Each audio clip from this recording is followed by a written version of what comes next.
अयोध्येत प्रभू श्रीरामांच्या मूर्तीची प्राणप्रतिष्ठा 22 जानेवारी रोजी होणार असून अयोध्या येथून निघालेले अक्षता मंगल कलश संपूर्ण देशभरातील गावकुसापर्यंत पोहोचत असून उदगीर येथे ह्या अक्षता कलश यात्रा आली आहे।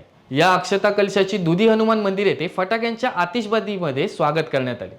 त्यानंतर या कलशाची शहरातून वाजत गाजत भव्य शोभायात्रा काढण्यात आली। यात्रेत भारतीय जनता पार्टी, विश्व हिंदू परिषद, राष्ट्रीय स्वयंसेवक संघाचे पदाधिकारी, कार्यकर्ते आणि नागरिक मोठ्या संख्येने सामील झाले।